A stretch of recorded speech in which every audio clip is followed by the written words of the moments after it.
Mi papá nunca quiso que yo estudiara música.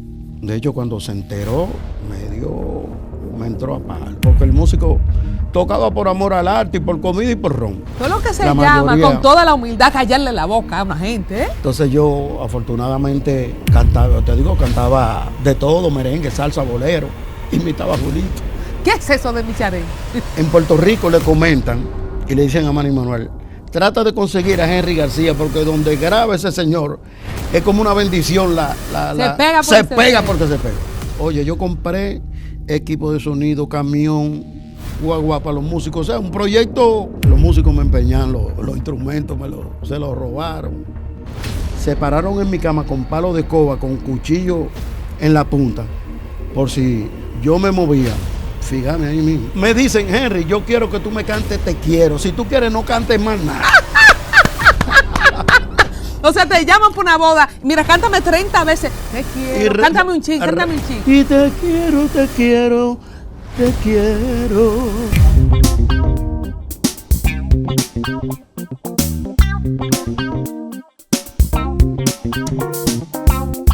Señores, estoy feliz, contentísima, dando continuidad a esta serie especializada en nuestros músicos, artistas, coristas, estas personas que componen la banda sonora de nuestra infancia, en algunos casos de nuestra juventud, de la adultez, y él en particular es uno de mis grandes favoritos. Le he dicho fuera de cámara que yo quiero hacer una boda, casarme, solamente para que él vaya a cantarme esta canción, mi favorita, de mi hermana Kisori, de Kilvio y de mucha gente que conozco.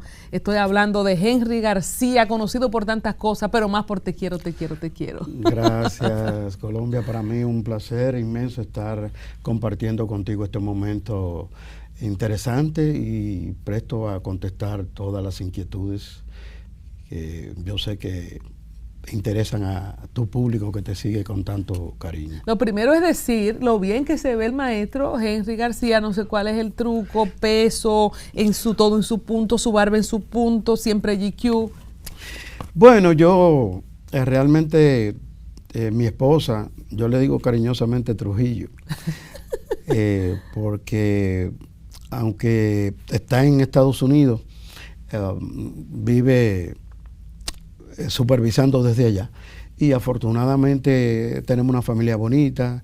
La señora del servicio tiene 33 años con nosotros, o sea que hay una conexión súper en cuanto a la comida, trato, y evidentemente que para desarrollar el trabajo que uno realiza debe cuidarse. Sí. Son de las cosas que trato de hacer puntualmente. Ojalá que verdad que esto sirva, empezando por ahí, para los muchachos nuevos, señores. Para que dure hay que irlo administrando. Muchas cosas que decir de Henry García, que ha iniciado en la música, y no solamente como cantante, corista, también percusionista. Percusión menor, bangaño, que se usa, es un instrumento que se utiliza mucho en la salsa, en el montuno, el bolero moruno, la maraca y la guira, que era una condición para los cantantes otrora, era una condición sine qua non para usted estar en el frente de una agrupación, tenía que tocar guira. ¿Por qué? ¿Por qué antes para ser vocalista, corista, había que tener una guira en la mano? Bueno, yo digo que era una forma de ahorrar presupuesto. De ahorrar presupuesto. Y que evidentemente tú sabes que prácticamente la música para esos tiempos no era tan bien paga.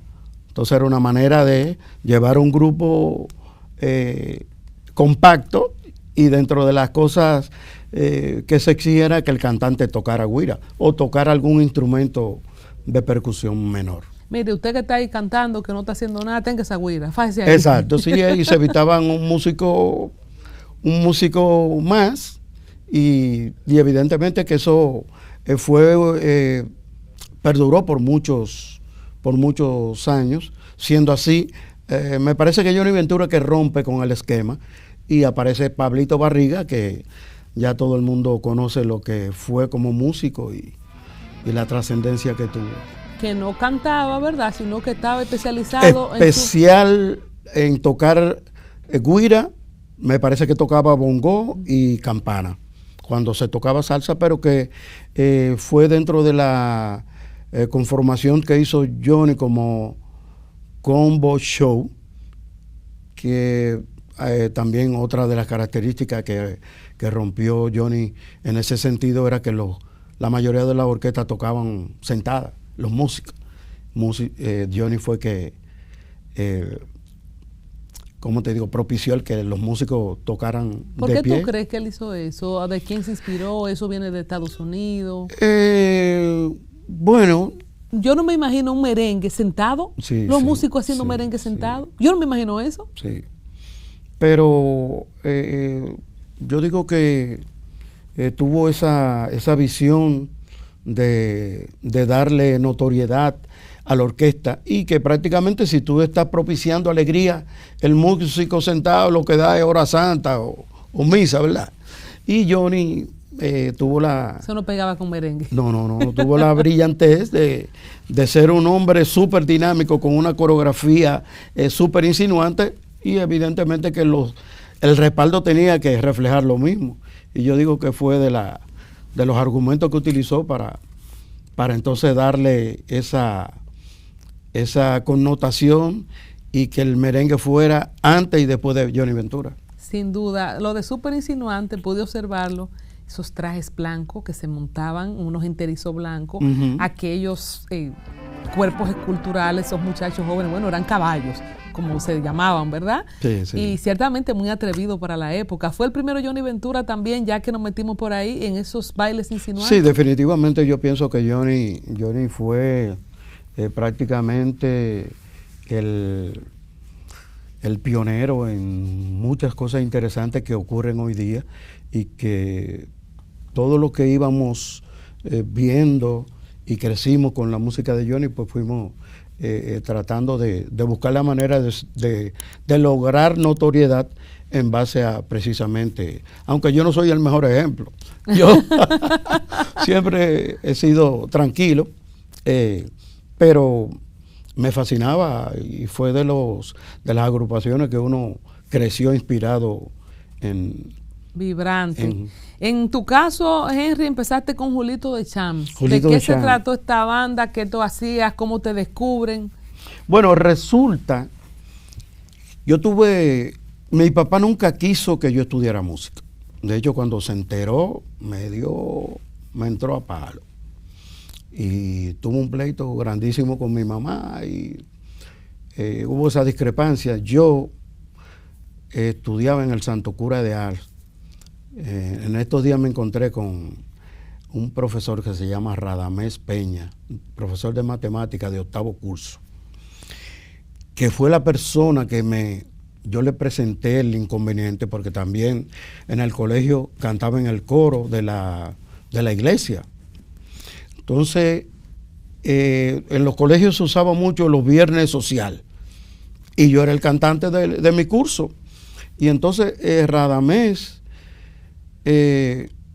cuando yo le cuento que tengo problemas con mi papá, que no me deja estudiar música, porque el músico para esa época no era como una profesión digna. Él siempre decía como que no había la capacidad de poder sostener una familia, porque el músico tocaba por amor al arte y por comida y por ron. Ese era el concepto que tenía mi papá, y a rajatabla impidió que yo fuera a la escuela, que me quedaba cerca, pues yo soy del ensanche Luperón. ¿Y te encantaba la música? Oye, yo vivía tocando en el pupitre, tocando en lata, donde quiera que encontrara algo que pudiera emitir algún ruido, ahí estaba yo tocando. Y entonces el profesor me dijo, por encima de cualquier obstáculo o adversidad, si su inclinación a la música, váyase por la música. Entonces yo hablé con mi mamá y le dije, yo me voy a poner Mariana, que es una tía mía que vivía justo detrás de la barrica, en Manganagua. Entonces lo que tuve que renunciar a estudiar piano, y al llegar a donde mi tía me dijo, ok, tú vas a vivir aquí, pero tienes que trabajar. Ella tenía un colmado, y entonces yo le dije que sí, que no había problema, que yo ayudaba en el colmado y que hacía lo que me correspondiera con tal de yo lograr mi sueño. Entonces mi mamá me regaló 35 pesos, compré una guitarra y entonces comencé a tomar clases de guitarra. Luis Mariano, la antigua, es primo mío. Entonces Luis Mariano afortunadamente consiguió trabajo en La Barrica y se mudó por Manganagua. Entonces yo iba a su casa a tomar clases de guitarra, y entonces cuando él entra a La Barrica, me invitaba a que yo fuera de noche para enseñarme una canción diaria, porque después que aprendí la teoría y los acordes, él me decía que la mejor manera de avanzar era enseñarme una canción diaria. Yo me iba esa noche, la practicaba y al otro día iba, si no fallaba, entonces me daba otra canción. Y así fui aprendiendo, pero visitando La Barrica, Freddy Kenton era el cantante de los bailables, porque Julito simplemente cantaba boleros. Entonces yo inconscientemente, visitando ahí, con mi afán de aprenderme las canciones y presentándoselas a Luis Mariano, me aprendí el repertorio oyéndolo. Entonces Freddy era residente americano, le llegó un documento donde iba a perder la residencia si no se presentaba a Estados Unidos, porque tenía casi 2 años viviendo aquí. Entonces tuvo que subrepticiamente arrancar. Ya yo había logrado ser escuchado por Cuso Cueva, que era el director musical del grupo, por Andrés de Jesús, que era el saxofonista también de Julito, Blanquita San, que era la dueña de La Barrica, y entonces Cuso Cueva me preguntó que si yo sabía tocar güira. Yo nunca había tocado güira. Yo, el guayo en mi casa hacía algunos toques, pero nunca tenía la técnica. Pero yo, con el afán de quedarme con el trabajo, le dije que sí, y ahí arranqué. ¿Y cómo se presentó con esa güira el primer día? Bueno, terminé como Bartolo Colón, con el brazo poniéndome hielo, porque era que no tenía técnica del muñequeo y te tocaba con todo el brazo. Y realmente fue fastidioso, porque entonces no podía respirar bien y era casi asfixiándome tocando. Pero por estar de afrentoso. Sí, pero yo digo que cuando se quiere, se puede. ¿Y su papá cómo tomó eso? Porque ese es un precio alto que pagó por esa pasión, mudarse de su casa. Sí, y gracias al apoyo de mi tía y claro, la anuencia de mi madre, Dios la tenga en gloria, pues pude inclinarme y lograr mi objetivo de enseñar mi talento. Y ya estaba cantando ahí entonces, en La Barrica, con Julito de Champs. Exacto. Sí, se fue Freddy Kenton, yo entré automáticamente y entonces ahí yo ganaba 125 pesos semanal. Eso era un dineral. Mi papá, yo lo convencí, papá, mira, la cosa es bien, podemos lograr muchas cosas. Él tenía unos solares en la Isabel Aguiar y entonces con ese dinerito yo fui aportando parte de lo económico para hacer crecer el construir habitaciones, y llegamos a tener casi 100 habitaciones en un terreno que él tenía, y de ahí vivió prácticamente por muchos años. Solo que se llama, con toda la humildad, callarle la boca a una gente, ¿eh? Sí, wow. No, y después, pero fue muy dichoso también. Fuiste muy dichoso de que conseguiste un trabajo, vamos a decir, en un tiempo prudente, con buena paga, porque muchos músicos no tienen esa no, yo cuando me preguntan si yo cogí pela, yo no cogí pela, realmente, como se dice en el argot. O sea, no, que yo prácticamente del anonimato entro con un Julito de Champs, que era una de las voces más importantes en ese momento. De hecho, el disquero era Joseito Mateo, y Joseito logró económicamente ponerse en el pedestal más alto, porque Julito representaba el artista dominicano que podía competir con José Feliciano el Ciego, Felipe Pirela, o sea que eran los artistas de ese momento y que incidían en la música popular dominicana como artista extranjero, y prácticamente la contraparte de ese tipo de canciones. Así Julito llenó una página súper interesante de la música, y precisamente entro en ese momento porque también hay otra característica de que Julito era alcohólico y muchas veces no estaba en condiciones de cantar, y una de las cosas que pude lograr fue imitarlo a él. Entonces cuando él llenaba ese vacío ahí, cuando él estaba en condiciones que no podía cantar, había un cuartito especial para que él descansara ahí. Entonces todo el mundo me voceaba: Julito, como duele una traición, y yo arrancaba a cantar, y como era una boate que era totalmente oscuro, la gente ni veía quién era que estaba cantando, y era yo que cantaba. ¿Qué pasa luego de ahí? No sé si la entrada a la tribu es justo después de eso, o si hay algún tránsito para ya estar en agrupaciones también populares, en el caso del merengue. ¿Cómo conoce a Cuco Baloy, o hay un intermedio entre Julito y Cuco Baloy? No. Resulta que yo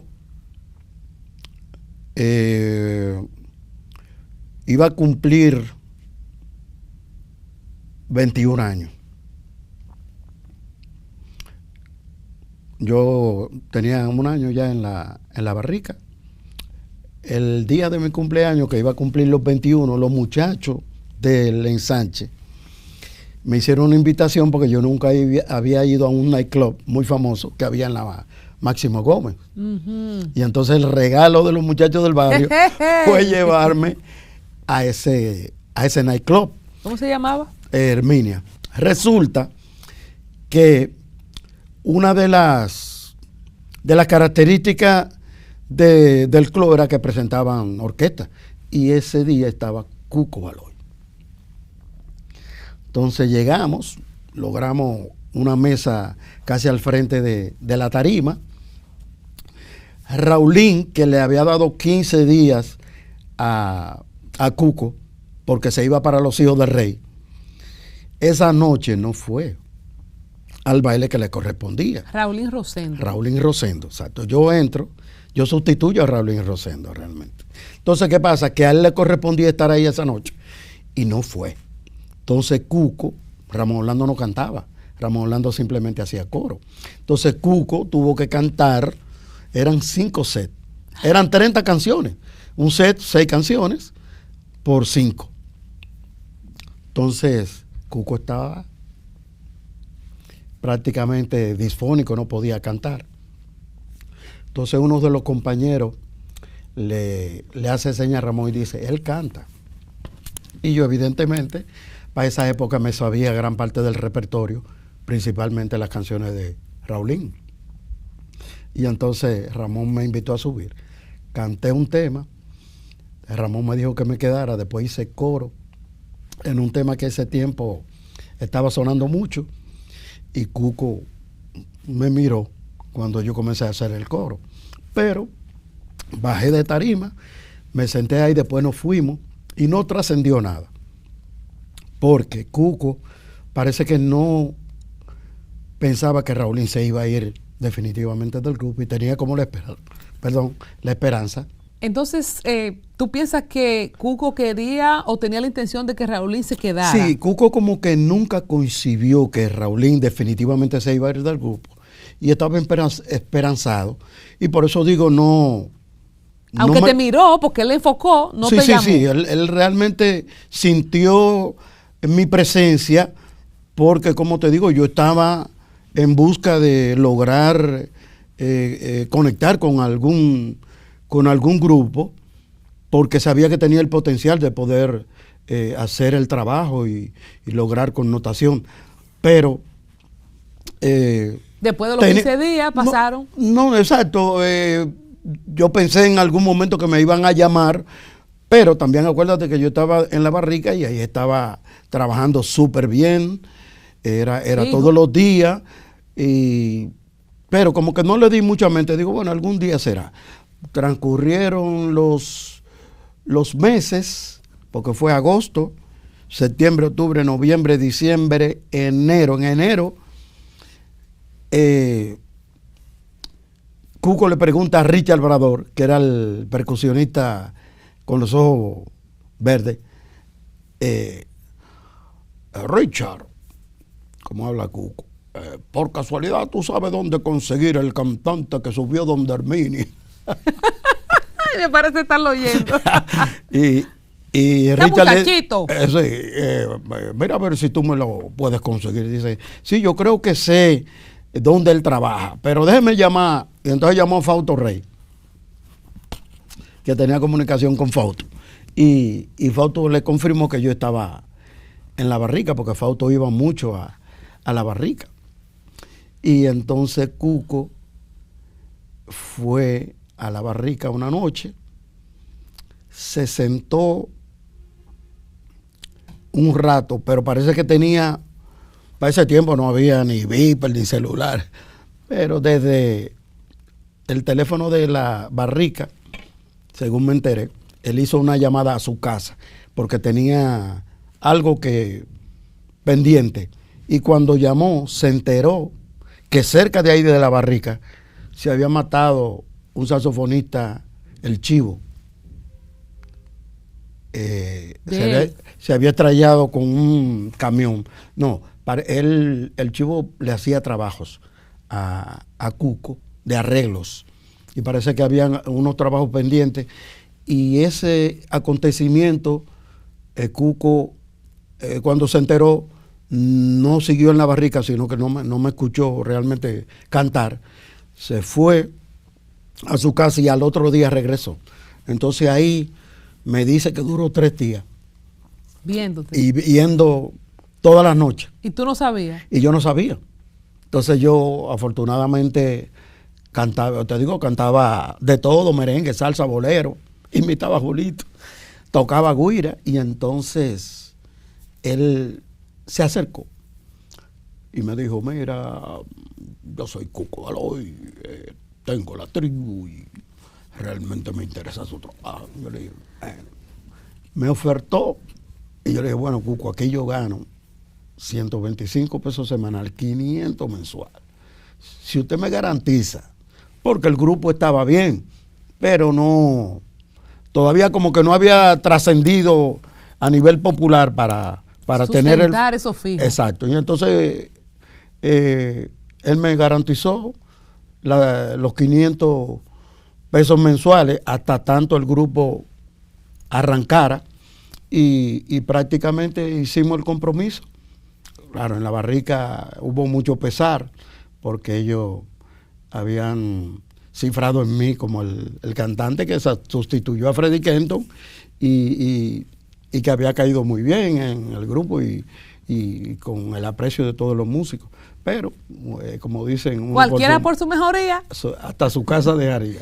Entonces 500 pesos igual. Con sí. Mira que si todo mejor, pues subía. Entonces ya después iba a tener lo que se estableciera como compensación directa con Cuco, y lo de los 500 pesos ya se dejaba a un lado. Pero en mi presentación transcurrió muy poco tiempo, porque grabamos un primer tema. Yo entro a la agrupación 17 de febrero del 77. Y mi primer baile fue en el Club Paraíso, junto a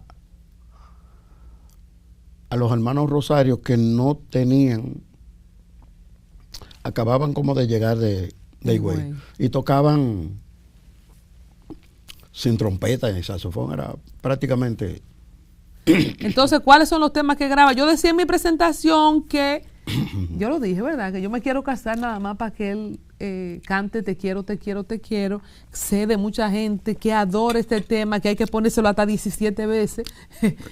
¿Es el primer tema que graba? ¿Cuáles son los temas? ¿Cómo es la pegada instantánea prácticamente? No, en esa época recuerdo que había, inclusive yo había comprado ese álbum del 25 aniversario de Tito Rodríguez. Y había un tema que se titulaba Cuatro Personas. Entonces Ramón le hizo un arreglo a ese tema. Y afortunadamente, oye, cuando las cosas van a salir para ti, yo tenía esa LP que era doble, yo la había comprado. Y lo escuchaba casi todos los días. Y resulta que cuando se eligió el tema, yo me sabía el tema. Y fue el primer tema que grabamos. Yo recuerdo que Cuco grabó la güira, no le quiso poner conga, porque era un temita como bien light. Y gracias a Dios me salió el tema bien, lo lanzó, inmediatamente tuvo el Stamper, que era un disco de metal con el cual se hacían los sencillos. Y arrancó de una vez, a los 2 o 3 días de haberlo grabado, el tema sonar. Entonces, es lo nuevo de Cuco Baloy, que prácticamente lo que estaba proyectando en ese momento era son montuno, salsa, y de repente cambia a merengue, y a un merengue romántico, porque Cuco tenía No me empuje, creo que eran muchos temas que eran más temas jocosos que temas bonito de amor. Entonces, al salir ese tema, surgieron muchas interrogantes. ¿Quién será? ¿No? Que se parece a Frank Cruz. Me estaban comparando con muchísima gente porque la voz mía es una voz rarísima. Pero el tema tuvo inmediatamente pegado. Y al cabo de un par de meses ya estábamos tocando full y con perspectiva de salir en septiembre para Nueva York. Hay que decir que esta orquesta de la tribu de Cuco Baloy tenía, además del son, merengue, o sea, era variada y tenía diferentes vocalistas a los que también se le hacía temas. Por ejemplo, a ti te hicieron ese tema y se grabó tema para otros vocalistas. ¿Eran varios intérpretes o tú eras el cantante principal en ese tiempo? Bueno, habían otros cantantes, pero al llegar Raulín, prácticamente se queda el grupo simplemente con Raulín y Cuco.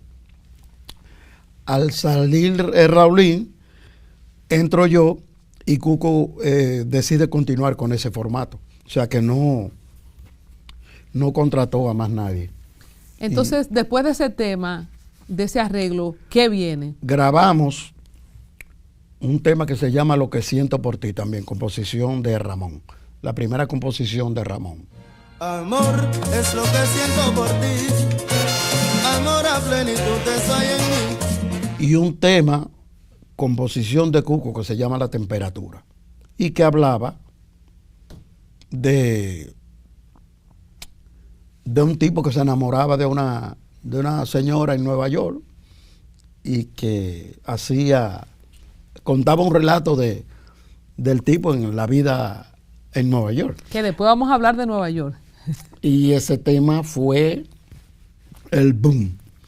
Automáticamente logró posicionarse en los primeros lugares y es el tema que nos lleva por primera vez a Nueva York. Entonces eso todo el 77. Todo 77, sí. Viene el 78. Grabamos Querube. Tú tienes toditas las cosas que Dios hizo lindas en una mujer. 77, Querube, que también tuvo mucha trascendencia. De hecho, los Condes, que fueron los originales de ese tema de Puerto Rico, prácticamente al pegar el tema, la versión de nosotros, se pegó en Puerto Rico y revivió a los Condes. Entonces comenzaron a hacer combinación Cuco Baloy, trío Los Condes, en tema común Querube. Qué bellísimo ese tema que hubo también. Tenemos a Micharén, que cuéntame la historia de Micharén. ¿O eso es después de Te Quiero y de Sisi Ricardo? Bueno, fue en la misma producción. Ajá. Ya grabamos esa primera producción en el 77, que tuvo su pegada. Entonces ya Ramón, que en ese tiempo estaba en el Conservatorio Nacional de Música, junto a Michael Camilo, y eran como los pupilos, el pop y el guaguaguá. Entonces, ¿qué pasa? Que Michael Camilo, hijo del doctor Camilo, con todas las posibilidades, y Ramón, que tenía que estar tocando para poder suplirse y estudiando a la vez. Entonces, prácticamente Ramón, toda esa sapiencia que fue absorbiendo en el conservatorio, es que utiliza para mezclar parte de lo clásico con lo popular. Entonces ahí sale Te Quiero, donde hace un interludio de piano, que es precisamente la parte, la parte que comienza a fusionar para lograr ese merengue bellísimo, y que ha sido prácticamente el tema más icónico de mi carrera. Y el tema obligado en todas las bodas, ¿verdad? De la gente que se quiere, tiene que poner ese tema. ¿Cómo se elige ese tema? ¿De quién es la autoría? Es de Ramón Orlando. Wow. Ramón, yo digo que el 95% de todas las canciones que yo interpreté en la tribu son letra, música y arreglo de Ramón Orlando.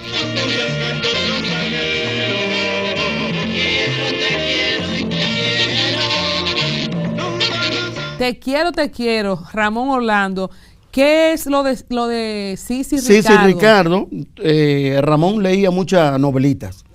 Y yo digo que prácticamente de esa afición por la lectura, logró alguna conexión y saca el argumento de Sisi Ricardo, que existe una historia, claro, en la mitología griega. Qué bellísima también, en esa misma tesitura de esa música clásica ligada con el merengue. Sí. Definitivamente logró hacer un arreglo súper interesante. ¿Cómo se llama esa producción? Tiza. Que eso, el diquero era, en paz descanse, Mateo San Martín, cubano. Entonces eran expresiones cubanas que él insinuaba a la hora de tener un producto bueno, como el caso de Te Quiero, Sisi Ricardo, Micharén. ¿Y qué es Tiza? Tiza es como lo máximo. Es lo mismo que Mayimbe, que el Mayimbe también perteneció a la misma casa disquera, y se le dice a Fernando Villalona el Mayimbe porque el Mayimbe es como lo máximo en cuanto a... ¿Y es una palabra cubana? Mayimbe. Cubana, Mayimbe y Tiza. O expresiones, no que sea propiamente cubana, pero son expresiones de Cuba. Y entonces esa producción fue prácticamente la puerta de entrada, porque se grababa 5 o 6 temas de merengue y se grababan 4 de salsa. Clavelitos y Azucena, ¿son merengues también? Sí, pero ya eso pertenece a otra producción. Micharén sí es de esta producción. Micharén. ¿Qué es lo que significa Micharén? Bueno, vámonos con Micharén primero. ¿Qué es eso de Micharén? Bueno, tú sabes que hicimos la producción. Cuco viaja a Miami a juntarse con Mateo San Martín, que me parece que le regaló un carro o algo así. Y le toca dar los nombres de los créditos de las canciones, y entonces el título original de Miss Sharon es Miss, de señorita en inglés, y Sharon, que es el nombre del personaje de la canción.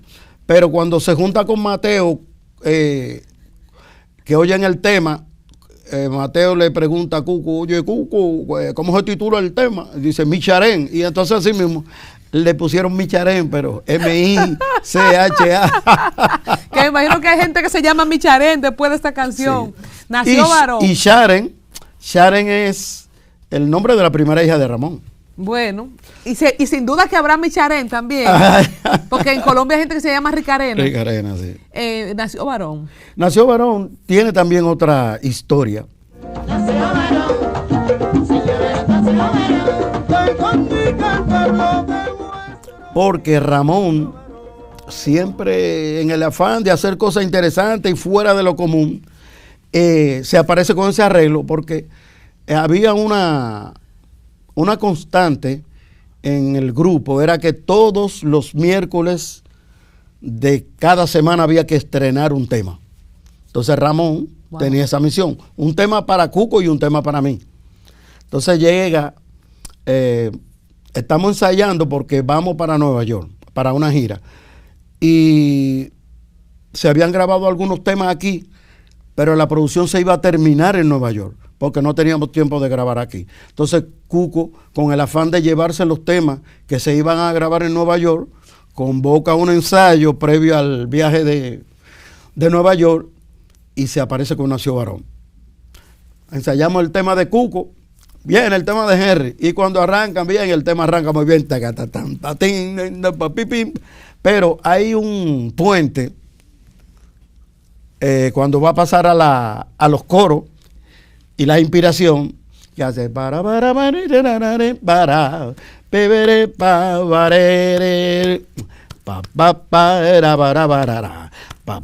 que eso es como ya. Wow, eso es emulando como al tren, un chuchu tren. Y cuando Cuco oyó eso, que es un retardando que hacen los metales, como wow, se queda mirando a Ramón y le dice: Ramón, y esa cosa tan fea, quítame ese arreglo de ahí.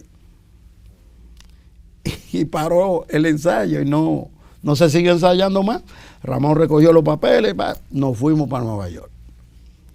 ¿Qué pasa? Que llegamos a Nueva York, se graban los otros temas, pero falta un tema.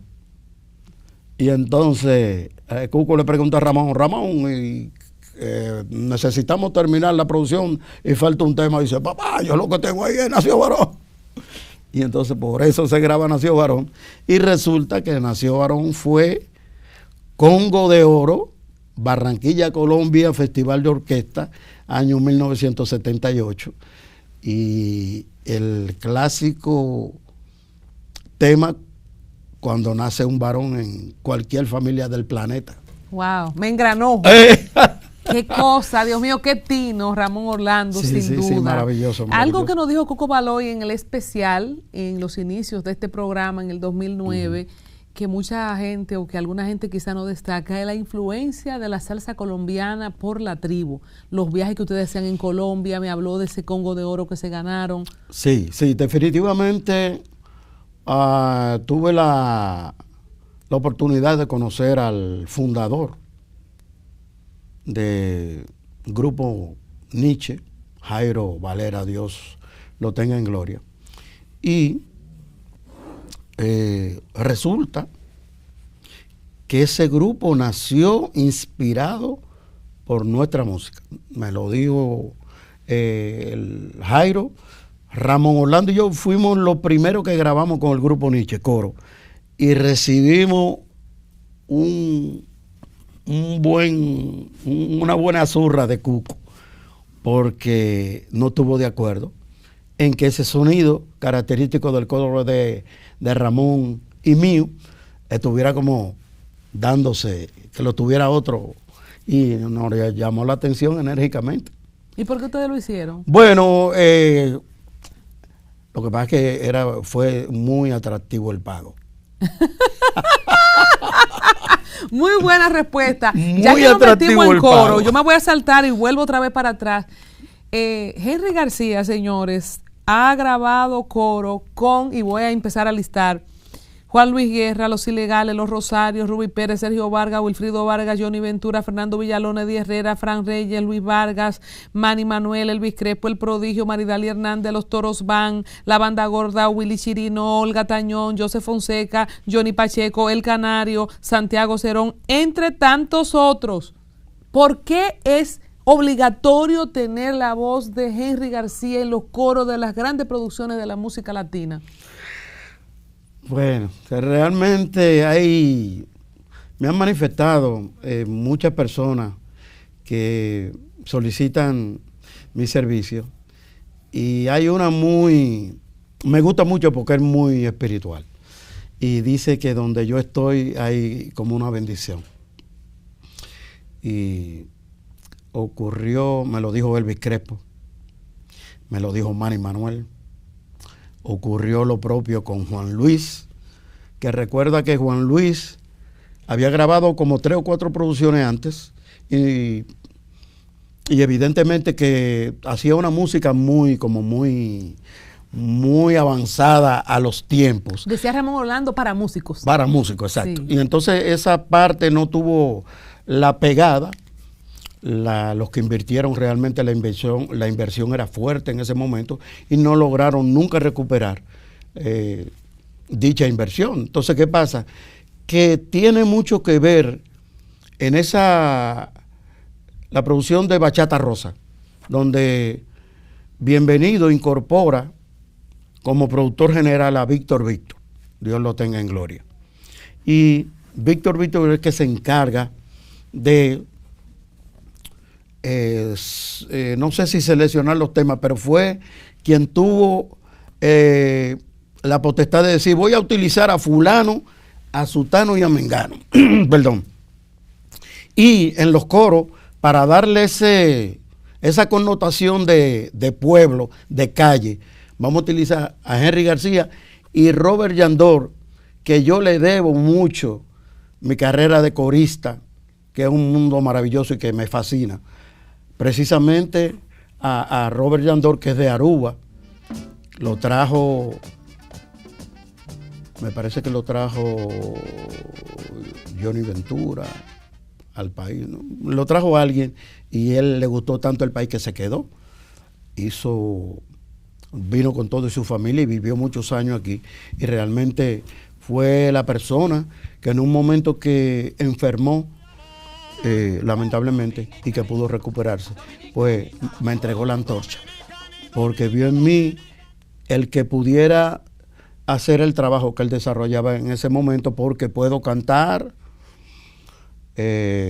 voces blancas, puedo cantar con los coros ñatos, los coros engolados, como se llaman. O sea, yo me transformo y puedo, tú sabes, como el camaleón, sí, estar en todos los rangos de coro. Y es una virtud que me ha dado el Todopoderoso. ¿Y entonces eso lo descubrió en algún momento o fue imitar a Jolito en ese tiempo? ¿Cómo es que puede Henry García encajar en cada uno? Y después vamos a entrar, señores, a la Coco Band, que eso es otra historia. Sí, lo que pasa es que yo siempre tuve la intuición de escuchar mucha música. Digo, por mi papá, que aunque después se opuso, yo recuerdo que a los 3 años me decía: ponme el que a hierro mata, de Matamoros.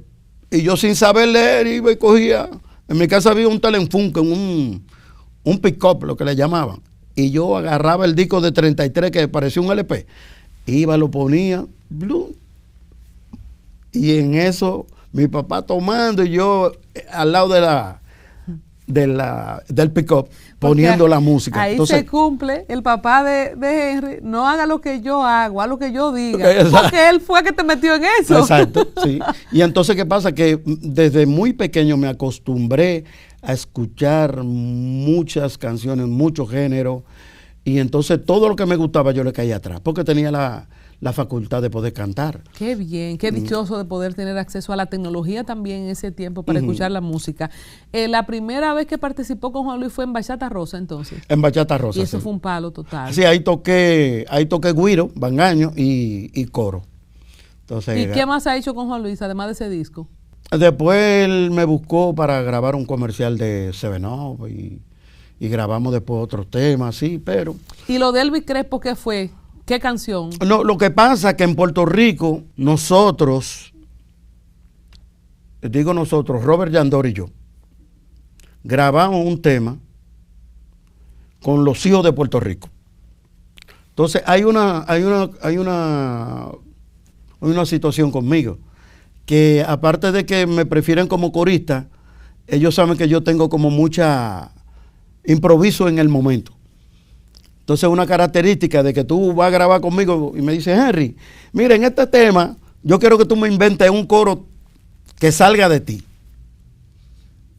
Entonces, esa es una característica de las cosas que yo aporto cuando me lo solicitan, o si en un momento dado yo siento que el tema como que redunda en lo mismo, que hay que cambiarlo para ver si uno sacude al bailador, y entonces me invento un coro de esos insinuantes. ¿Qué pasa? Que grabamos un tema que se llama Fiesta de la Vecindad, de los hijos de Puerto Rico, y Omar de Morisi, que es tío de Monchi Capricho, que era el cantante, me dice, Henry, yo quiero que tú inventes un coro en ese tema. Y entonces tú me lo estás diciendo y ya yo tengo el coro aquí en la milla, arranca, este fiestón sigue aquí, no lo muevan de ahí, todos amaneceremos, bailen. Oye, ese tema se dio una pega en Puerto Rico y me pegué como corista en Puerto Rico, y ya la historia era cada rato que iba a grabar a Puerto Rico. Entonces fui logrando, tú sabes. Manny Manuel con Lo Sabroso fue... Manny Manuel solo. Manny Manuel, cuando él vino, cuando él sale de Lo Sabroso, le toca la producción a Manuel Tejada. Entonces, en Puerto Rico le comentan y le dicen a Manny Manuel, trata de conseguir a Henry García, porque donde graba ese señor es como una bendición, se pega porque se pega. Oye, eso me lo dice el propio Manny Manuel, cuando yo lo conozco aquí, porque nos habíamos juntado, por ejemplo, con Cocobán en muchos aeropuertos, porque él viajaba mucho, pero no había tenido la oportunidad de conocerlo face to face. La cuestión es que cuando, déjame ver, se me cruzan yo llego de Puerto Rico y Manuel me dice, voy a hacer la producción Rey de Corazones y te necesito para los coros. Que fue un tablazo esa producción. Grabamos esa producción y... Mis tiempos, Dios mío. Tuve la oportunidad ahí de grabar coros, dirigir algunos temas y fue el acabose. Después seguimos esa relación. ¿No te acuerdas cuál fue el tema con Elvis Crespo? ¿No fue en Píntame y fue después de eso? Déjame ver, porque estoy como cruzado ahora. Porque Elvis Crespo se dio una pega mundial también. Sí.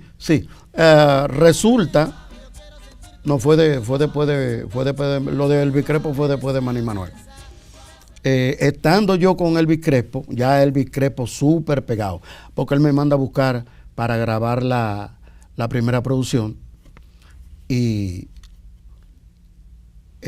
había presupuesto para como 8 temas.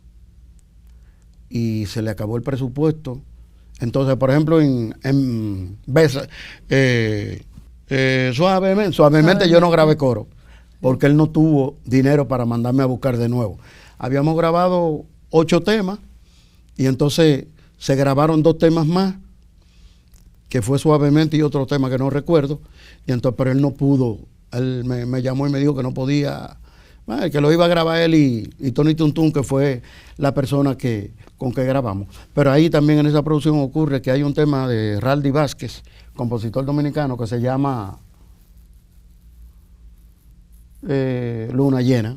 Ajá. Que ahí Elvis Crespo me dijo, García, yo necesito que tú inventes, que haga un corito de lo que tú te inventas, y nació: quiero que sepan mi vida, quiero que sepan mi nena, te seguiré besando bajo la luna llena.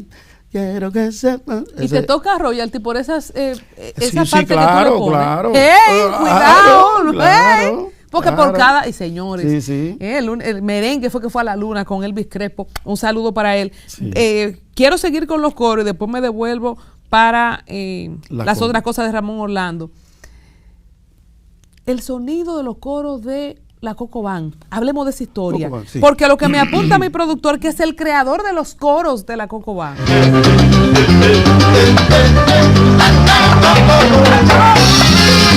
Bueno, no el creador realmente. Yo insinué el hecho de que lleváramos ese temperamento porque si notas lo maravilloso que hicieron Pochi y Quinito, prácticamente llevar la cotidianidad a la composición y hacer temas con características fuera de lo común, inclusive rompiendo en la música con la cuestión de la clave y el tiempo, o sea, muchos temas que se cruzaban pero le quedaban bien, ¿entiendes? Cosas ilógicas.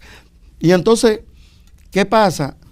Que la característica de los coros ñatos, eso es de Sonora Matancera. Pero no se ve usado en merengue. En merengue no. Y entonces, lo engolado, los pantalones, eso es Orquesta Aragón. Entonces yo lo que hice es que fusioné los ñatos que también lo popularizó mucho Johnny Pacheco en todas las producciones que hizo, y una de las características de Johnny Pacheco era hacer esos coros así ñatos con esa característica. Entonces yo fusiono esos dos temperamentos, se los sugiero a Pochi y eso tuvo una connotación fuera de serie. Señores, qué modesto este hombre, ¿eh? Se lo sugiere a Pochi. Entonces lo ñato con lo engolado se fusiona y vamos a ver, tira uno de esos coritos, Henry, de los primeros que salieron con la Coco Band.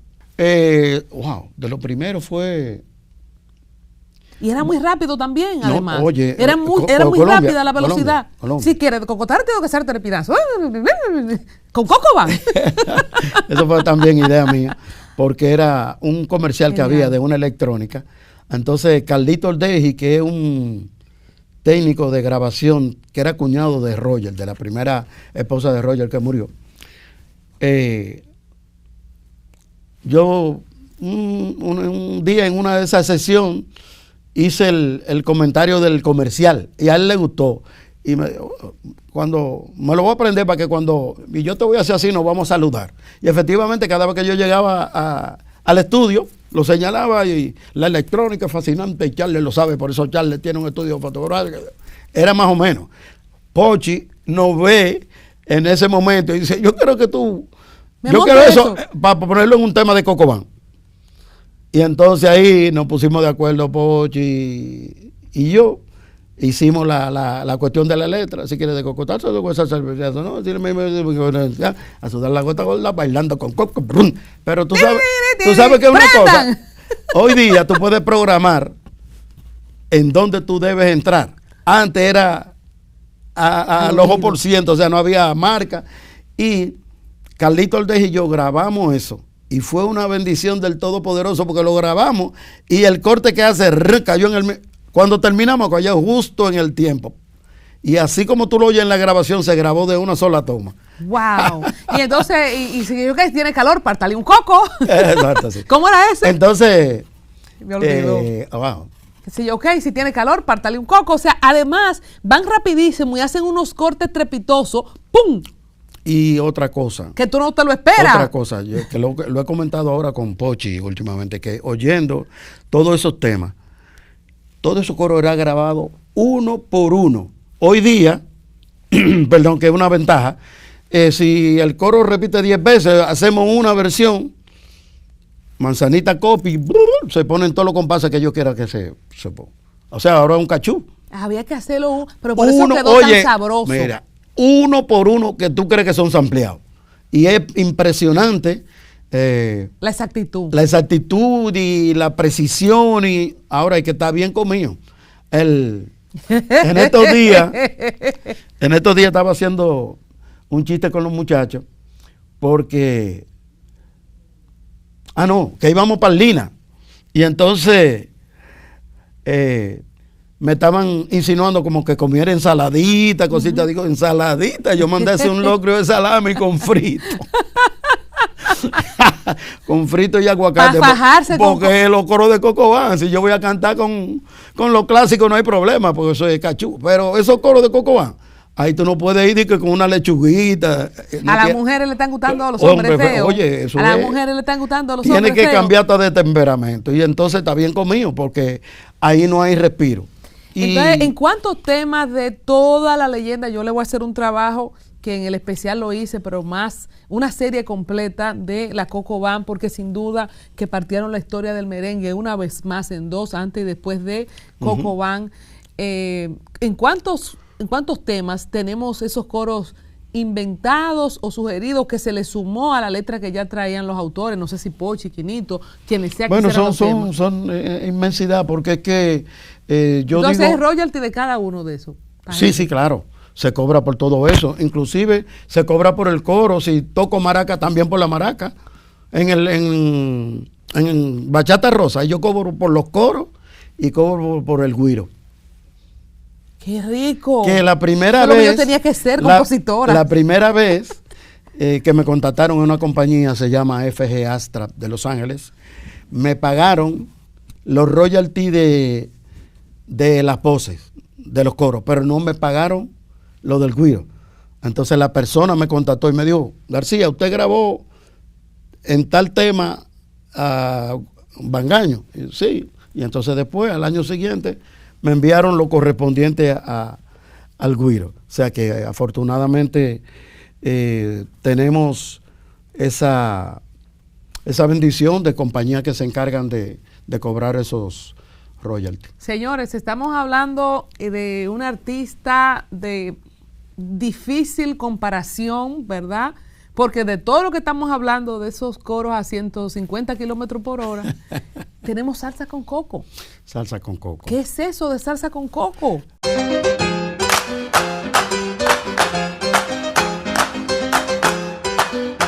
Dios mío, ¿cómo surgió eso? ¡Qué belleza! Tú sabes que Pochi es muy acucioso.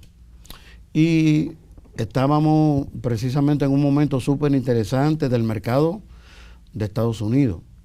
Y la salsa, específicamente en Nueva York, es el acabose, como dicen. Y hay un tema icónico de El Gran Combo, que alude a esa estación del año, un verano en Nueva York.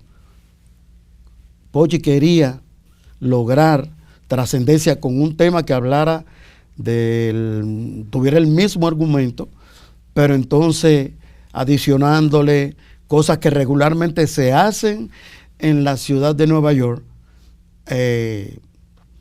a nivel de abrir la pompa, de tomar cerveza, de jugar dominó, y se puso en comunicación con Ramón Rodríguez, que es un gran compositor boricua, fue el codueño del Conjunto Clásico y quienes descubrieron a Tito Nieves, y nos juntamos en Nueva York. Él hizo la composición, se grabó una primera versión con arreglos de Vertico Sosa, en paz descanse.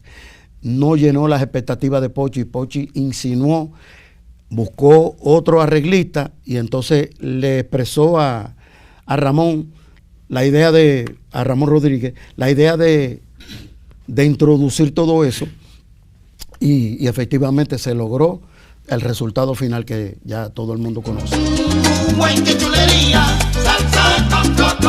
Y para ti no era difícil hacer salsa porque ya tenía la experiencia de la tribu. Exacto, sí, sí. Lo raro era que la Coco Van hiciera salsa. Sí. Pero ¿por qué una salsa en la Coco Van? Bueno, ¿Quién fue que escribió este tema? Precisamente Ramón Rodríguez. Lo que pasa es que mi entrada a Coco Van fue precisamente porque el disquero ya conocía mi trayectoria. Entonces yo tengo una particularidad, de que yo he estado cantando con dos generaciones diferentes, pues yo comencé con Cuco y después con Coco. Y prácticamente son dos generaciones diferentes. Y muy diferentes. ¿Entiendes? También estilo musical. Entonces, ¿cómo fue la experiencia? a nivel internacional, yo soy más salsero que merenguero. Yo he logrado más connotación a nivel de salsa que merengue. Específicamente esa salsa, ¿qué significó? Hablamos ahorita de Te quiero, del 78, pero Salsa con Coco lo hizo todo también. Eso fue un tema pegado allá, pegado aquí. Y tiene una característica de, aparte de ser un éxito, un hit a nivel mundial, se recicla todos los veranos. Porque además tiene unos colores bellísimos, súper actualizados. ¿Cómo fue la experiencia de llenar el Estadio Olímpico con Cocobán? Tú estabas ahí, ¿verdad? Sí, ¿Tú estabas en la Cocobán como corista, fijo en banda o solo en grabaciones? ¿Cómo era tu presencia en Cocobán? Bueno, en principio yo simplemente estaba a nivel de producción. Pero al irse Quinito, Bobby, Pochi se reúne con Mateo analizando el próximo paso. Como yo tenía el dominio de todo lo que había en Cocobán, porque yo era que lo grababa, entonces dice aquí, la persona que puede suplir ese vacío y que puede prácticamente seguir trabajando Cocobán es Henry García, porque él se sabe todo. Perdón. Y entonces también incluyen a José Veras, excelente cantante, y Rafi Díaz, que era el bonitillo. No tenía esas grandes condiciones como cantante, pero muy inteligente, súper elegante y logró aprender sobre la marcha. Y hoy Rafi, realmente impresionante cómo se maneja como cantante. Y prácticamente lo mejor que le pudo pasar a Cocobán fue precisamente esa transición, porque entonces logramos incursionar en los clubes que Cocobán no había penetrado, en los clubes sociales en ese momento. Entonces, con la entrada de nosotros, se logra precisamente romper ese hielo y tocar en todos los estratos sociales. Estamos hablando del 1991. 92. Para cuando le dan el soberano, el 91 o 90 a Pochi, que le dan el gran soberano. 93. En el 93 tú estabas en la banda. ¿Cómo fue lo del Estadio Olímpico? Si lo viviste, cuéntanos. Sí. No, apoteósico, realmente. Y ahí no hubo, o sea, fue de manera orgánica, pero resulta que lo de Cocobán, por la innovación en todo el sentido de la palabra, porque fue que se rompió con los esquemas de los coros, se rompió con los arreglos, porque antes los arreglos eran un mambo de saxofón, un mambo de trompeta, coro a cantar, venía otro mambo de saxofón, muy repetitivo, lo mismo. Entonces Cocobán, Pochi y Quinito rompen con esa tradición, y entonces después del mambo de saxofón, mambo de trompeta, volvía con un segundo mambo de saxofón y con otro mambo de trompeta, y con los cortes que eran prácticamente el temperamento que levantaba hasta el cojo, como decir. Tú estabas ahí en el estudio a nivel musical, y que tú también eres músico, como percusionista menor, como hemos hablado.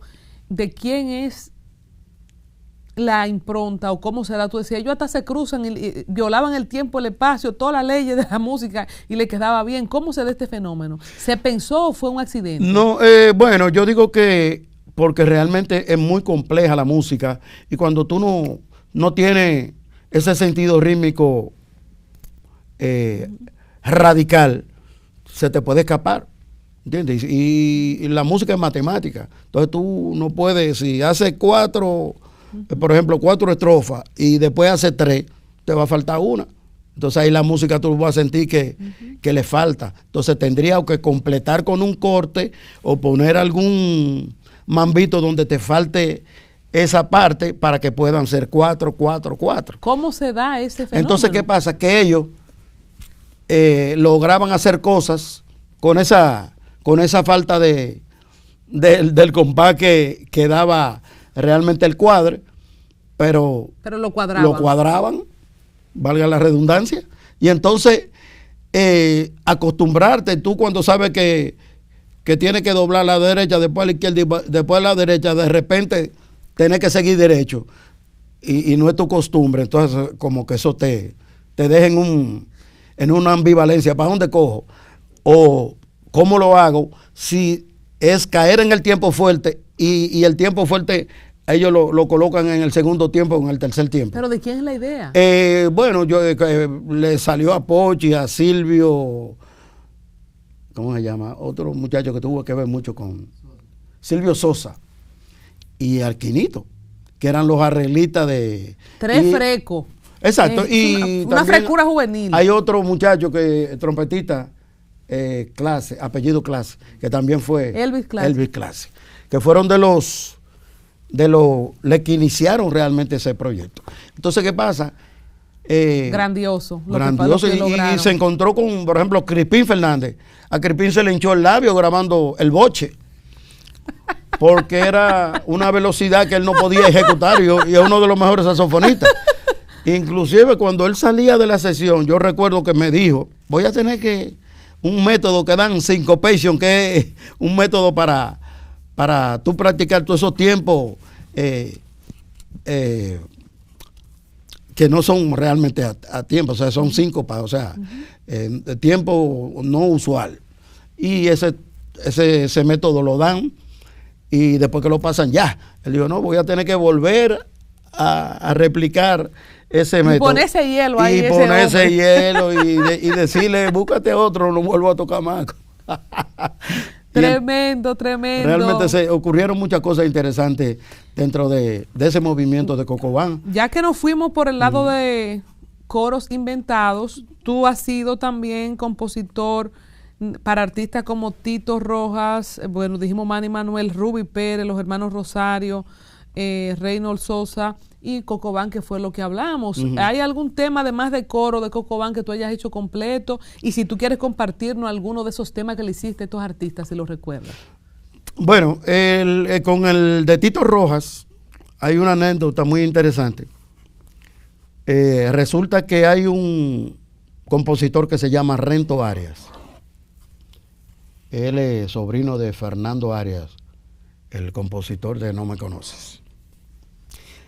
Él había hecho un compromiso con la gente de Musical Production, que era la disquera de Tito Rojas, y parece que no cumplió con tener la cantidad de composiciones que debía entregar. Él me vio, eso fue como un viernes, y él tenía que entregar el miércoles próximo, en una reunión que había en el Hotel Sheraton. Entonces, ¿qué pasa? Que nos encontramos en Esgacedón, y Rento me dice, Henry, tú tienes canciones que viene la gente de Tito Rojas y necesito 2 temas. Yo no lo tenía realmente, pero dije que sí. Entonces, como la vez de la güira. Exacto, sí. Yo con mi guitarrita, no tenía grabador. Y me había enamorado de uno que tenía Wilfrido Vargas, doble casetera. Y le pregunté dónde lo había comprado, como días antes. Y me acordé que era cerca del Estadio Quiqueya, una tiendecita que vendían cosas americanas. Y fui y compré, había uno que daba, y fui y compré el grabadorcito. Entonces, ese mismo día, cogí para mi casa. Yo vivía en Villamella, en la colonia de los doctores, un proyecto bellísimo, con casas impresionantes, pero bien, un poquito tenebroso, aislado. Resulta que yo llego a mi casa, pongo mi guitarra, pongo mi grabador, una libreta amarilla y mi bolígrafo. Y como estoy en Villamella, en una casa impresionante, bonita, grande, pero no se sienten nada, ni los mismos. ¿Y no vivía con nadie? Sí, vivía con mi esposa y mi familia, pero que entonces el vecino más cerca me quedaba como a 500 metros. Y entonces yo decía, Dios mío, pensando en la soledad, digo, me mata la soledad. Wow, me mata la soledad. Y entonces fue cuando pensé, digo, bueno, pero por aquí es que debo arrancar. Vuelve la soledad, me mata la soledad, pero pensando en el entorno. Bellísima canción. Y entonces comencé a escribir. Vida mía no estará. Y la melodía, yo iba escribiendo y la melodía iba fluyendo de una vez, porque hay canciones así. Yo regularmente hago primero la melodía, cuando casi la mayoría de las canciones mías, porque es más fácil tú hacer la melodía y después ponerle letra, a tener letra y ponerle música, es más difícil así. Entonces Esa vino completa. Oye, porque era en un momento realmente que tenía que ser así. Pues la estaban esperando ahí. Como ese arroz que tú lo volteas a ver si está, porque hay Pero hambre. tú sabes que... Y de una vez de que la presentaste fue cogida. No, espérate. Déjame seguirte diciendo. Esa noche yo escribí Me mata la soledad y un tema que se llama Corazón Programado, que ellos lo tuvieron en la mano pero no lo grabaron. Entonces a Pochi le gustó y lo grabamos con Cocobán. Y ese tema está en una película de El Transportador. Uy. Entonces... ¿En merengue? No, salsa. Entonces esos dos temas yo los escribí esa noche. Yo estoy en el comedor, ahí dejo la guitarra, dejo el grabador, dejo la libreta, dejo todo. Pues esa noche se metieron en mi casa y robaron. Pero los ladrones que entraron eran especialistas en robar televisor y VHS. Y se llevaron un televisor y un VHS. Y no me llevaron la guitarra. Pues se llevaban el grabador. Tú sabes que muchas veces uno escribe y al otro día ni sueña. Wow, porque a veces el universo le responde a uno de una vez. Los ladrones dijeron, no estás solo, Henry. Mírame aquí. No, pero mira. Se te presentaron para hacerte compañía. No, y después me dio terror, bueno, que me hizo salir de ahí de Villamella. Wow, claro. Porque ellos entraron a mi casa, se pararon en mi cama con palo de escoba, con cuchillo en la punta, por si yo me movía. Fíjame ahí mismo. O sea, que tú estabas despierto. No. Eso me lo contó el jefe de operaciones especiales de ese entonces, que ellos ya lo tenían ubicado. Lo agarraron. Lo agarraron preso y él le hizo confesar. Ay, Dios mío. ¿Cómo lo hicieron? Y él me llevó a un cuarto y a través de una ventana me dijo, mira, tú ves ese grande de ahí, ese te tenía así, por si tú te movías, fíjate ahí mismo. Wow. ¿Cuál es el éxito más grande, y esto ya no es emocional, medido en términos de, ahora que tenemos el streaming y el tema de lo que te reporta el royalty, una canción como Me Mata la Soledad, de una figura como Tito Rojas, de todas las canciones que tú has escrito, ¿cuál es el éxito más grande? Sí, no, definitivamente que Me Mata la Soledad. Ey, y fue el primer éxito mundial de Tito Rojas. Tremenda canción. ¿Qué le escribiste a Ruby Pérez? A Ruby Pérez hay una canción, yo le he hecho dos canciones. Con pasión desenfrenada hicimos el amor aquella noche, de caricias un derroche hasta llegar la madrugada. Ese se llama Tendidos en la Cama. Con pasión desenfrenada hicimos el amor aquella noche.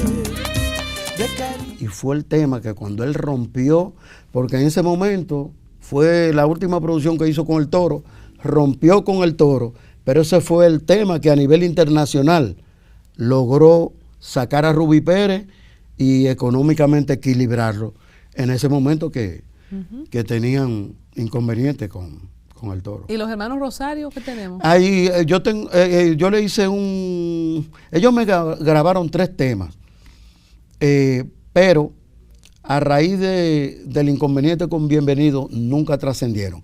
Pero le hice un tema que se llama Merengue Bomba y también fue de los temas que funcionó. Mi merengue bomba, música que te anima a bailar en pareja y cambia las penas por alegría.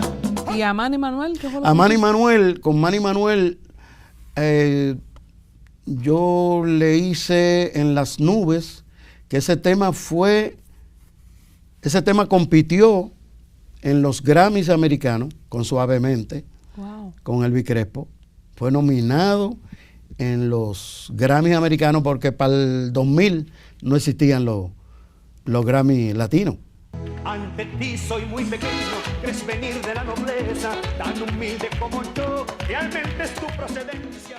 Que hay que decir que Suavemente acabó con todo. Sí, exacto, y Suavemente me ganó ahí el primer lugar, pero entonces ese tema trascendió también a nivel del oeste americano y gané el premio Merengue del Año en los premios Sasca y recibí el galardón en el hotel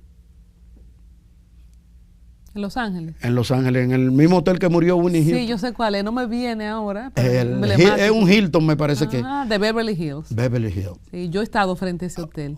Ahí en ese hotel, ahí compartí ese privilegio con Juan Carlos Calderón, el compositor de Luis Miguel, O Tuvo Ninguna, que fue el tema que ganó en ese.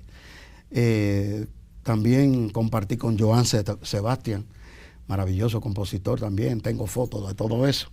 Y realmente una experiencia maravillosa.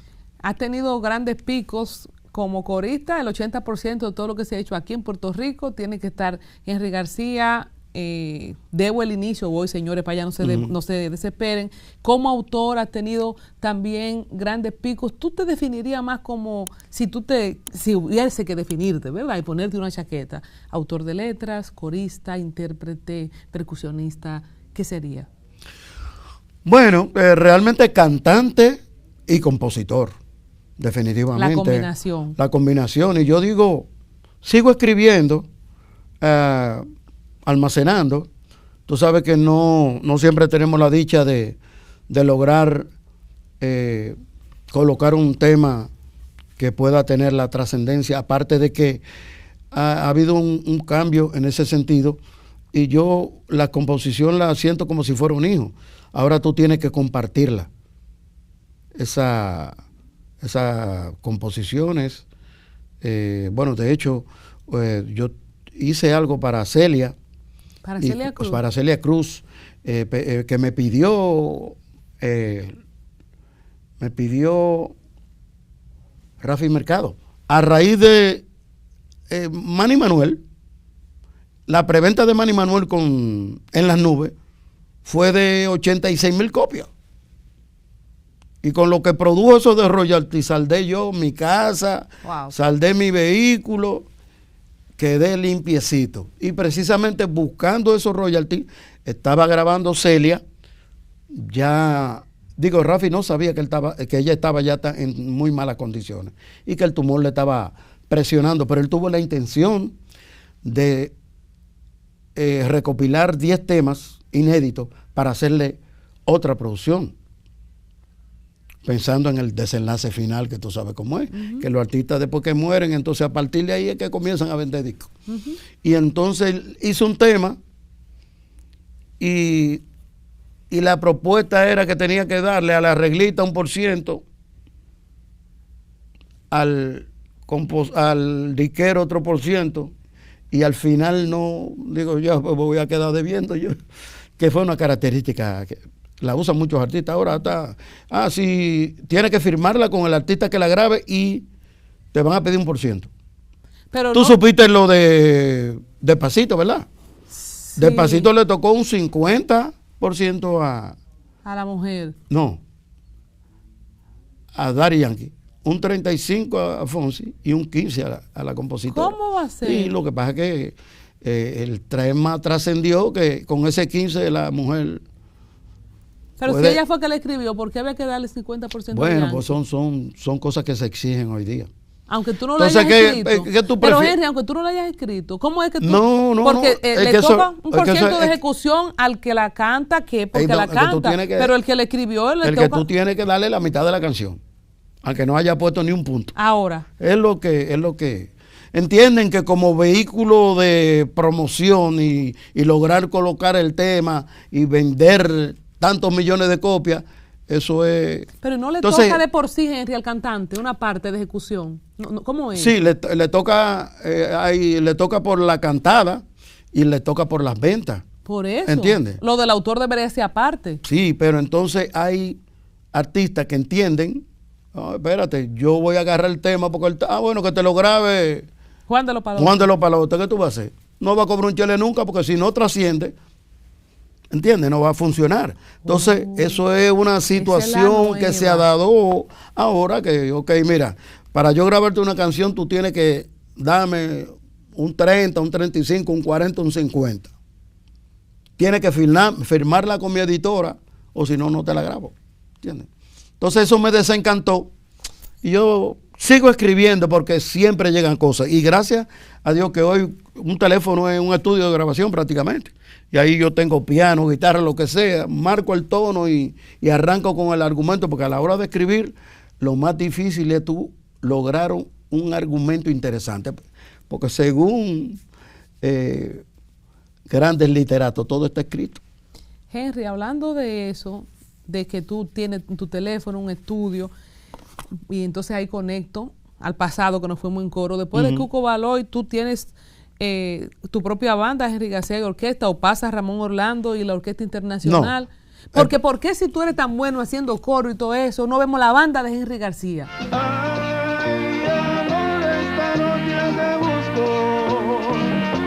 Lo que pasa es que lamentablemente yo digo, no he tenido la suerte de tener una buena producción ejecutiva detrás y realmente arrastrar el furgón con una soga a mano pelea es difícil, porque no es verdad.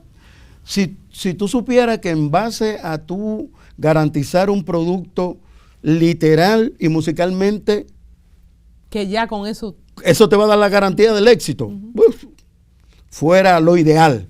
Pero si tú no tienes, una producción te sale por $1 millón o 2 millones de pesos, tú tienes que tener 10 millones de pesos para poderla sonar, porque no es verdad. Que diga que no, que yo sueno porque soy Henry García. No, si usted no paga. Bueno, de hecho yo hice un tema en el 2017 me parece que y regué 60 mil pesos.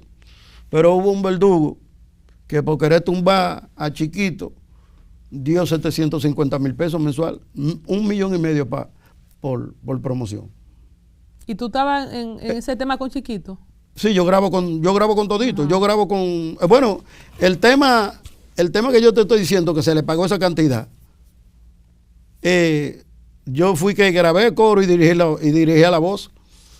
¿Con Chiquito Timbán? No, con Revolución Salsera, que eran la competencia. Entonces, ¿qué pasa? Que Chiquito en ese momento había hecho La llamada de mi ex, que fue un tema que eso es bueno en parte, pero también es difícil porque después que tú logras un éxito así, lograr pegar otro éxito, mi hermano, se te hace cuesta arriba. Entonces le puso mucho dinero a ese tema. Porque la intención era tratar de opacar, tú sabes, por la competencia per se de que son los cantantes que se fueron de Chiquito y eso, que quisieron crear eso, y vamos a detronarlo a base de billetes. Entonces yo con 60 mil pesos me dieron una patada, cogían los cuartos y ponen el que prevalezca en ese momento. Entonces, lamentablemente son de las cosas que tenemos. ¿Y esa realidad no ha cambiado con el tema de las redes, de que tú puedes pautar? No, en las redes también tú tienes que buscar cuarto para ya eso. Pero no yo me sorprendí de que $100,000 para promocionar una bachata, me dijo un amigo mío. Sí. En redes. ¿Tú sabes lo que son $100,000 en redes? Y tú sabes que hay muchos trucos también con eso. O sea, que no eso certifica que realmente tú estás haciendo una embestida de promoción y saber que es otra cosa de la payola. Tú tienes que hacer dinero en efectivo. Y imagínate un promotor que tú por encima de la ropa le ves que se lo está llevando Satanás y tú le pones 60 mil pesos de que para que reparta. ¿Tú crees que él va a repartir?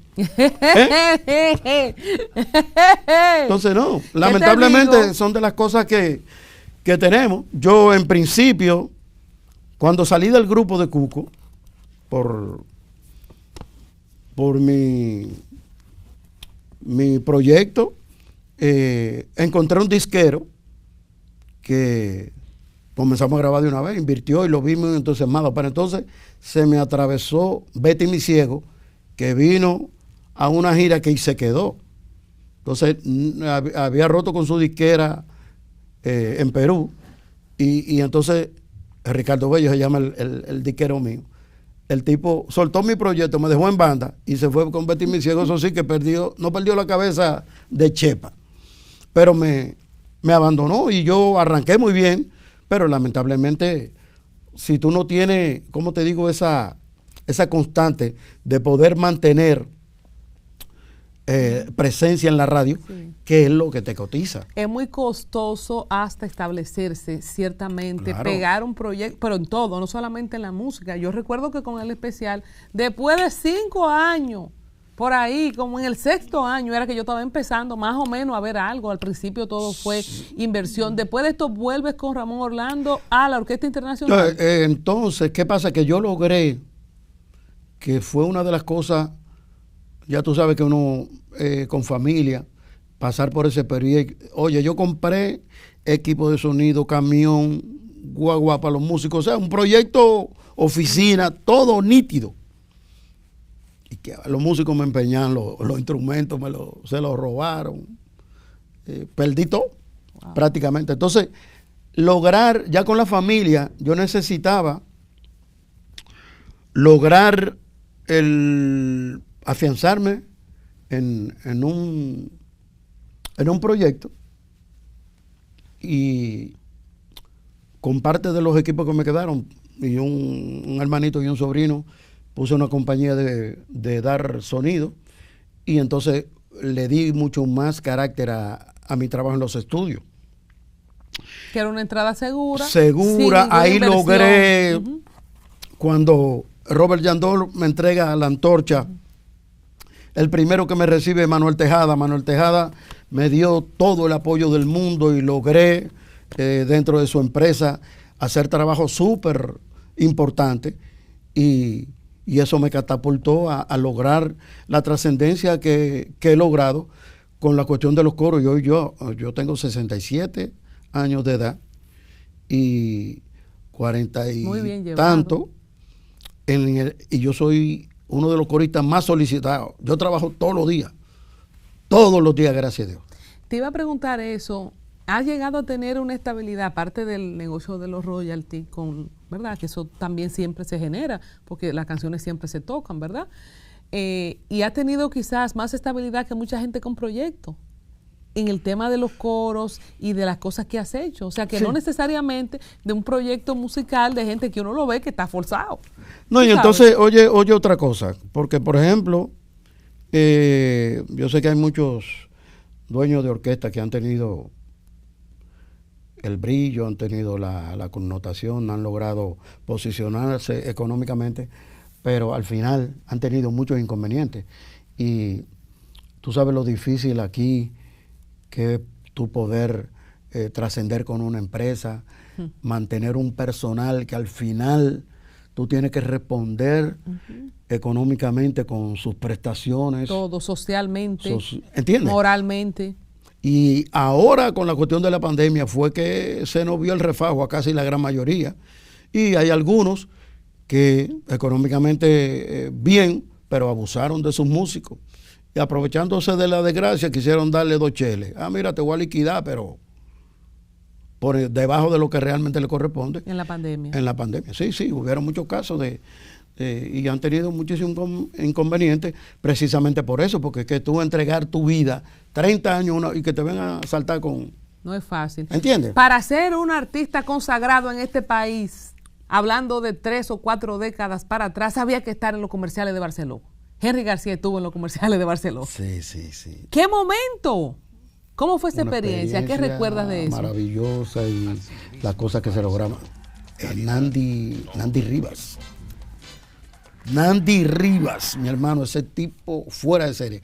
Hay en el 100 aniversario de León Jiménez, hay una producción, son 2 discos. Estuvo a cargo de Manuel Tejada, Jochi Sánchez de Santiago. ¿Quién más? Dios mío, que no me olvide. Pero pienso que ha sido de los trabajos más importantes. 100 años, 100 voces, 100 canciones. Autores dominicanos, te invito a que escuches ese trabajo. Ahí participamos Maridalia, Carolina Hernández, Dichen Salcedo. Ay, Dios mío. 20 voces, grabamos 5 canales, son 100 voces, y en todos los tracks aparecen esas 100 voces, canciones, composición dominicana. Todo. Lo buscaré. Una belleza.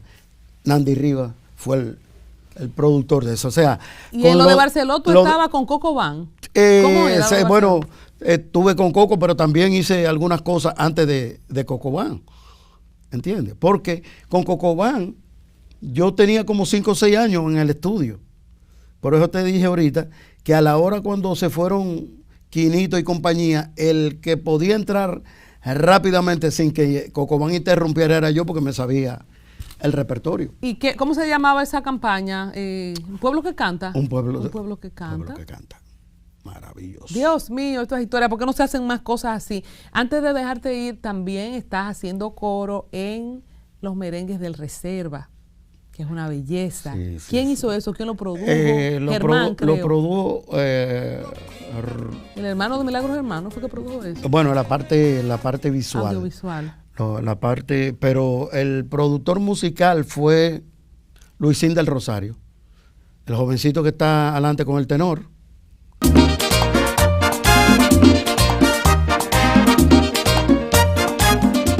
La producción ejecutiva Banreserva, Daniel Toribio. Oye, el mejor homenaje que se le hizo al merengue y a los intérpretes Joseito, Luis Calaf, Francis Santana, aparte de que tú sabes otra cosa. Frank Cruz. Sí. ¿Tú sabes otra cosa? ¿Cómo fue? Colombia, te necesito para los merengues en reserva. ¿Cuáles son tus problemas?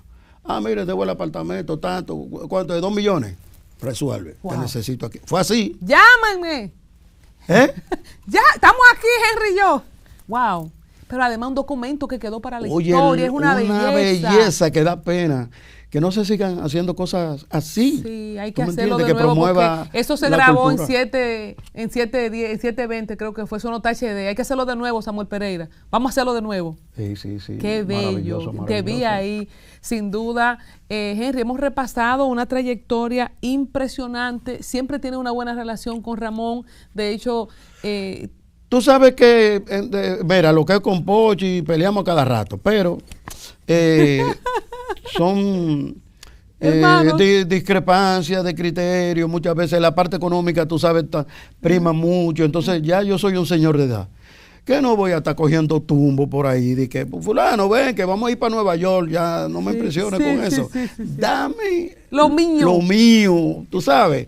Y si tú estás cobrando bien, no maltrates tu materia prima, ¿entiendes? Porque es que el negocio da. Así es, y yo sé, de hecho, que hay gente que contrata a Ramón contigo incluido. O sea, sí, que dice, pero tiene que te llevar. Claro, y entonces, por ejemplo, tú me llamas y me contratas y yo, pues, 175, 200, 250 mil.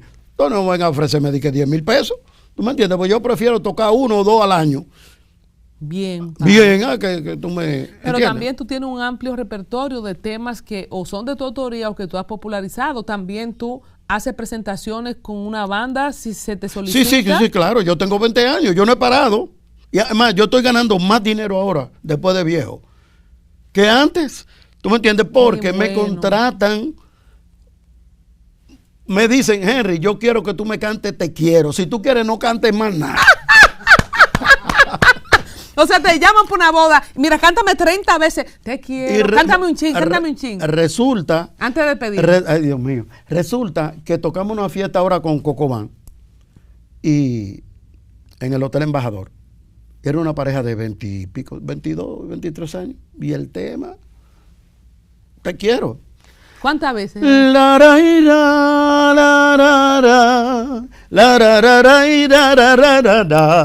Cuando te vi por primera vez, naciste en mí. Cuando te hablé por primera vez, mi alma fue feliz. Y te quiero, te quiero, te quiero. Yo me quiero enamorar nada más para que me... Óyeme bien, yo ahora mismo no quiero a nadie. Pero yo nada más para que me canten esa canción.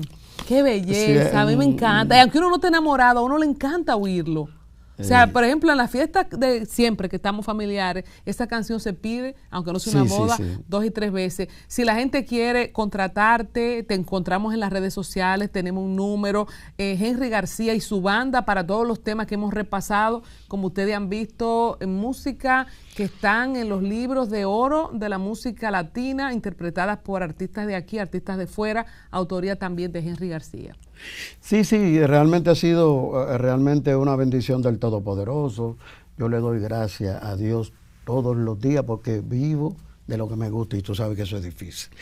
He mantenido bajo perfil siempre y respetuoso de mi trabajo y de todo aquel que en un momento dado entiende que le puedo ser útil. ¿Nunca perdiste la cabeza? Ahora que tú me dices no. Así pegado en su momento y todo. No. Evidentemente que la juventud, tú sabes cómo es, los bríos, tú te quieres llevar el mundo por delante, pero siempre mi mamá me decía, por encima del talento está el respeto a su trabajo y la disciplina. Y no quiero ni droga, ni quiero pájaro. A la franca. Pasaste los 80, los 90, o sea, esa... No, y entonces... La droga se llevó mucha gente en los 80, no fuiste tentado nunca. Nunca. Además, nunca. Esa presión del papá también, que había que quedar bien con el papá. No, pero yo digo que, mira, tu papá puede ser, o tu familia puede ser duquesa, y si tú dices, por aquí es que voy, y no me voy a torcer, es así porque yo tomé la decisión de ser un trabajador, entregarme en cuerpo y alma. Y bueno, con decirte que Cuco, me llamó una vez la atención cuando grabamos con Grupo Nietzsche. Pero nunca Cuco me tuvo que llamar la atención, porque yo siempre estaba ahí, limpio, bien vestido, a la hora, y de que llegaba borracho, nunca. Qué bueno. Ya nunca. Una ñapita, Vicente García, te vimos Los Soberanos con él. Cuando te asomas sobre el monte negra de la mar. Sí, Vicente me admira mucho y me ha confesado eso de que he sido inspiración para muchas cosas de las que él hace. Ya me invitó para grabar en una de sus producciones, que se lo agradezco porque los royalties llegaron heavy. ¡Qué bien! A mí me encanta Vicente. Estuve en un espectáculo en Hard Rock y ahora me invitó para Los Soberanos y tratamos, dentro de todo la turbulencia, de hacer presencia y acompañarle ahí. Bueno, ha estado en los 70 con La Tribu, en los 80, en los 90...